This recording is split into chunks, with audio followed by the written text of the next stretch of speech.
one of the things is when they start getting better, the codependency issue is so huge, the sickness continues at home. And I mean it because what happens is when he is high, he's pleasant to be around.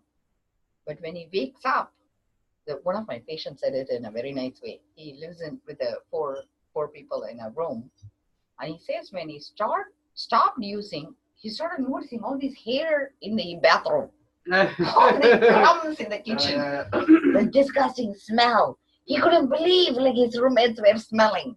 Like so I'm saying, and they become intolerant to be around because they will be really difficult. Sometimes the family prefers them to be high so they can like really have a space that they can blame them and not get involved in their business. So recovery is both sides need to work on. There is a piece in you that's still sick, stuck 2 weeks ago. He's getting better, and the gap will only widen, and eventually that's what breaks the couples because you're imagining he is in a different space. And sometimes patients will weep to me. They'll sob. They'll say, my wife thinks that he's still using, I'm not allowed to see my child. Or slip up is part of recovery. Slip up. That's not, here we are not here to punish. Actually, by law, I'm not allowed to withhold medication even if he uses. I can tell you that. But I give them rules because he agrees to that. And if he doesn't agree to it, I have no control over that situation. I have a pregnant patient, 3 weeks, she hasn't picked up skip. She's still using, her mom doesn't know.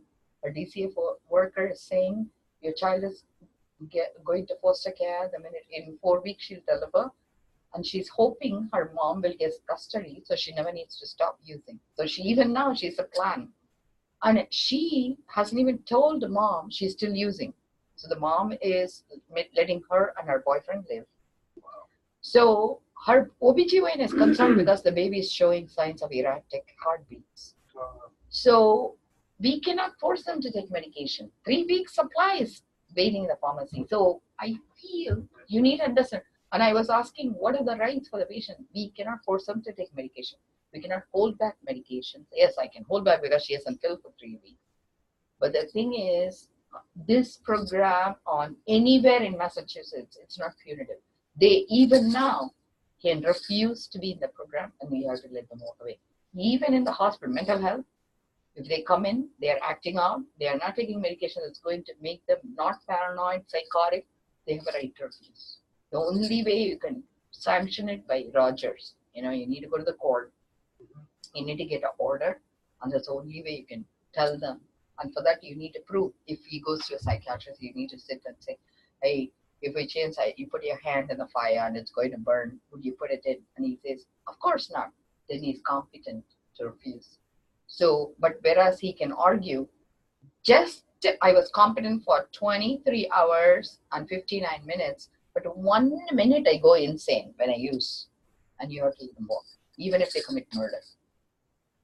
Do you understand that? The law in this country is very, very protective of legal rights of each person, and that includes the plead to make insanity as one of the arguments, personal protection, not like Fifth Amendment, they can come like you can say, okay, I have a right to remain silent.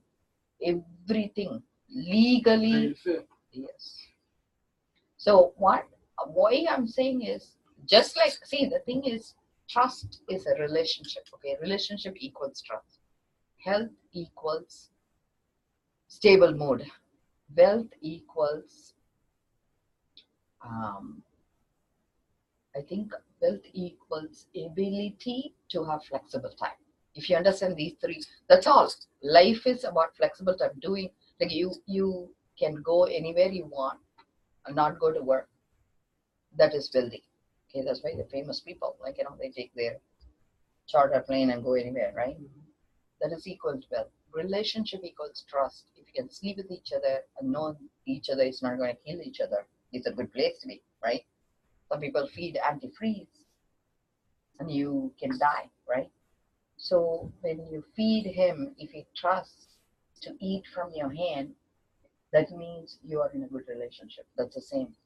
If he comes into the space where you're going to raise your kids and you can trust him not to have violated your rule, that's fine. But if you don't, then you need to move. See, the thing is, you don't, or if you don't, you need to set boundaries saying, I cannot have you live, and then, I need you to do a dipstick for me, but you run the program in your home, right? What I'm saying is, you can only hold your boundary. The circle is around you. You understand what I'm saying? There's been too many lies and too much. That's because your rules. As today, I don't think that he tested clean. I don't. I understand, but the problem is he doesn't need to test clean for you to be in a relationship. So if that is part of your equation, you need to tell him how he can satisfy that. So you need to maybe order a pee test. That's what I'm saying. My relationship with my husband, I dedicate 20 years. This is what it's going to take you. It's not going to change in one day. And like I told you, all those letters, it happened even like last week. Last week we had an argument. So it's lifelong. How much are you invested in this relationship? That's what it matters. He doesn't need to prove that he's clean for you to love him. It's unconditional love. Whether he's high or low, you're going to love him. That's why when you're in jail or not, you're going to love him. To me, he needs to prove he's clean. That is a conditional love. That is actually a very sick way to love. And for me to continue into the relationship. So then you need to really give him rules. Just then, if he doesn't test clean today, then he's walking home. No. You cannot make the rule in Christ. That's the first thing. Because you cannot react. It has to be action-based. So you need to say, this is my value. I have already told you. Okay, you signed a paper that I can find out. Whatever. So you need to wait outside then. See, seriously, you're violating his rights. I'm being very gentle on you. Like I told you, last week, the only reason he received medication is because of you. And I feel from today, we need to create a clear demarcation. I cannot allow you for his mental health to be in here because you're so emotionally invested. It's going to be painful. So I feel personally, you should wait out. And I don't have a relationship with you. You were an introducer who brought him to our clinic. And I'm so grateful that you valued his life enough to bring him to me. What is the relationship he's going to develop with me is very, very different than what is it you are going to have. So if you're going to have conditions, I will tell him in private, don't engage in that relationship because conditional relationship is the most sickest thing you can have. That's a controlling relationship. So you need to find a space where he can grow you so you can trust him. Same thing with you.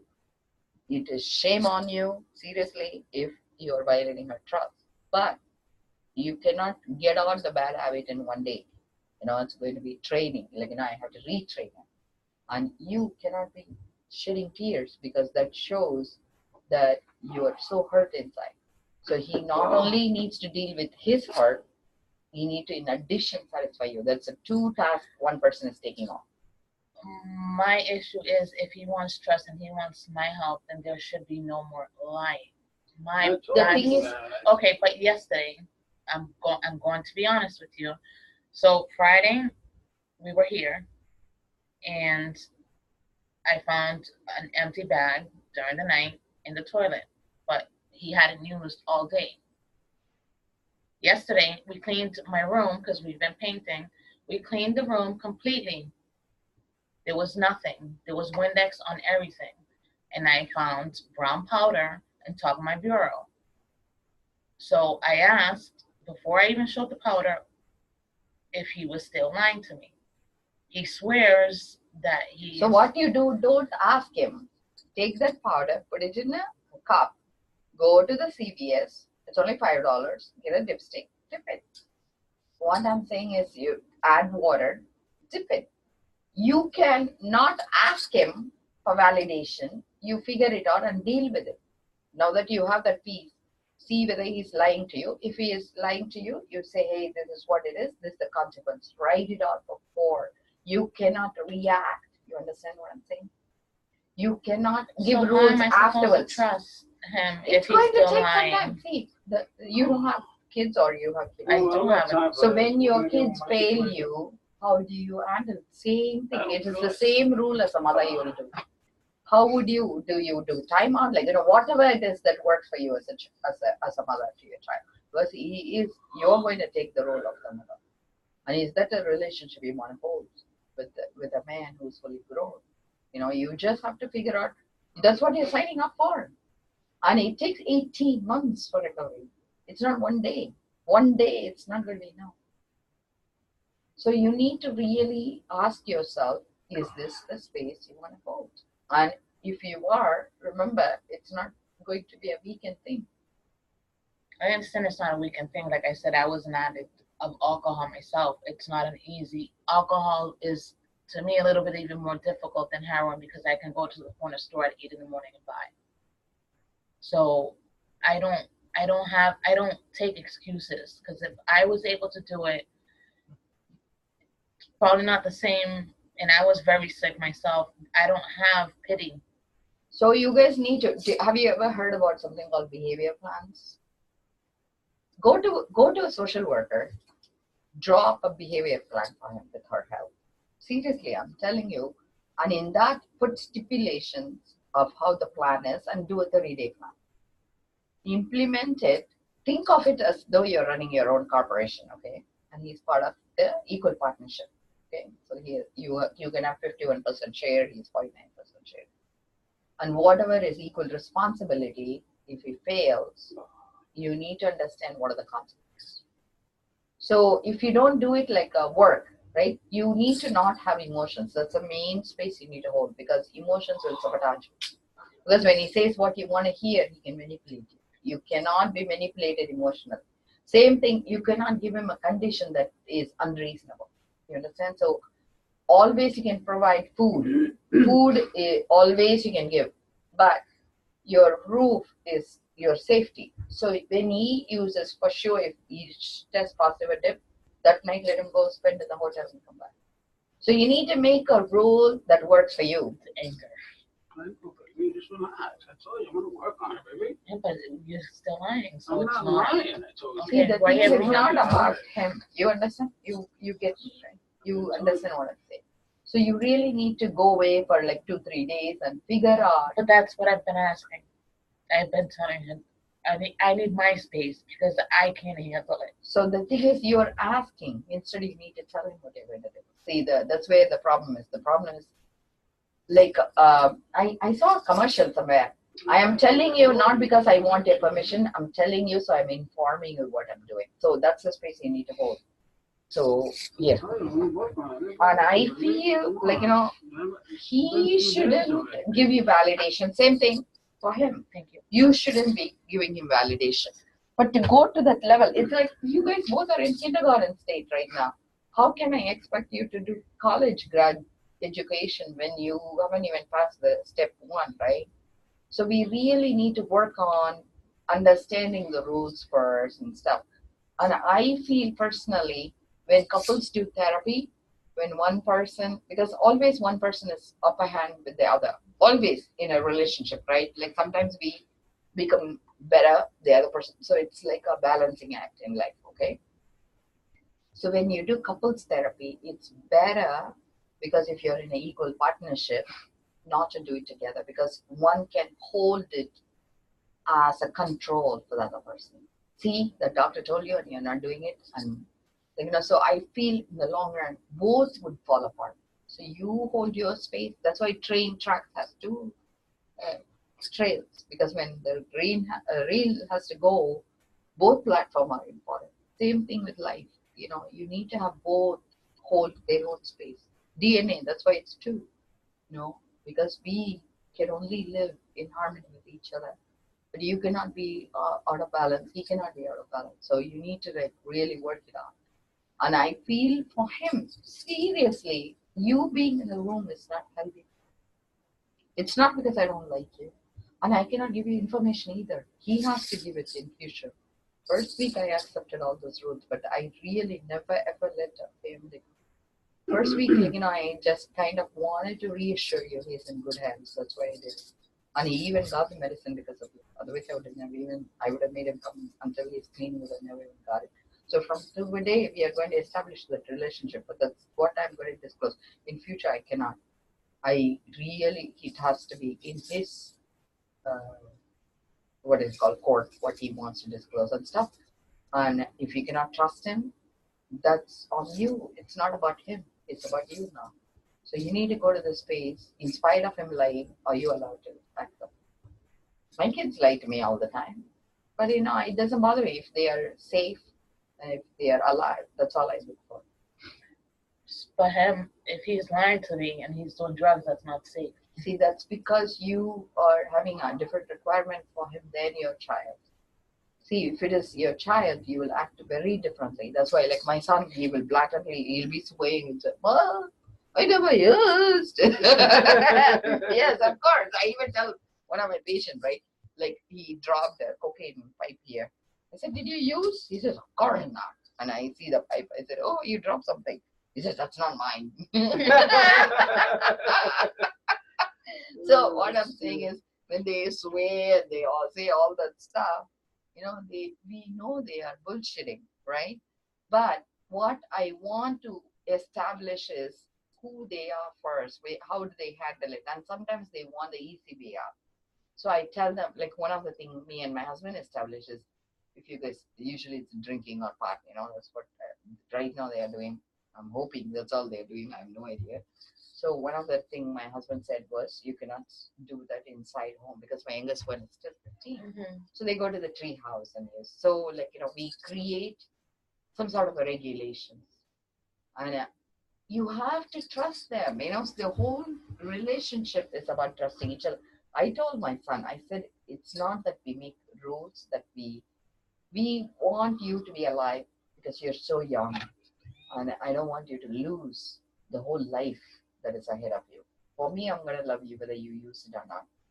But I said for the society, you might be ending up in jail. And I would like to prevent that. Mm-hmm. But even if you go to jail, it's fine. I'm going to love you. But it's for their life I'm worried. But I cannot prevent what they want to experience in life. So you have to go beyond that space where you want to control the outcome of their life. And it's not about safety at some point in relationship, because I see he loves you. It's not about safety. For us, you feel by obeying that rule, he shows he respects you or whatever it is that you're looking for validation.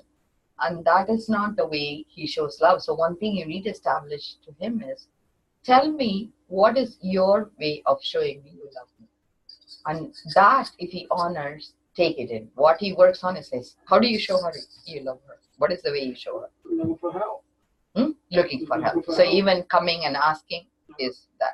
So for you, how do you show you love him? Let's not worry about the rules, because condition is not you. Condition is a monster. So what is the way you show him love? Let's assume he's not using at all. What is one way you show him love? I cook, I clean. So feeding. Okay, so what I'm saying is you're nourishing him. So you providing food for him is your way. So even if he stays overnight in a hotel, it's not your business, because you showed already your love. You're going to be there for him by giving him food. Same thing, he is going to keep showing up every week in the treatment, and that's all he needs to say. He can get a validation letter from us. Showed up for the doctor's visit, and I'm going to be very tough on him. The minute you leave, he'll hear from me. I'm not easy. He knows that, right? You know how tough I am, because people talk about me in the streets, and I'm not easy at all.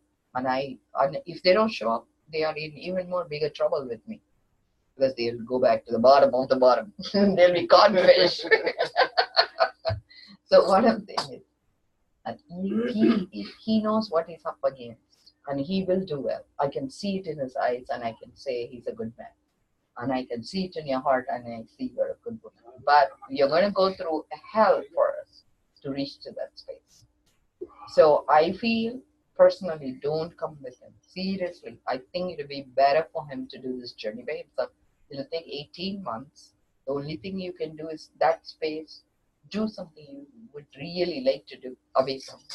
Whether it's going to a massage, create a routine for you that gives you that space. Because that's what I do. Every Wednesday I take off and I do one whole day in sauna. So I think that space give yourself. Okay. And this I will put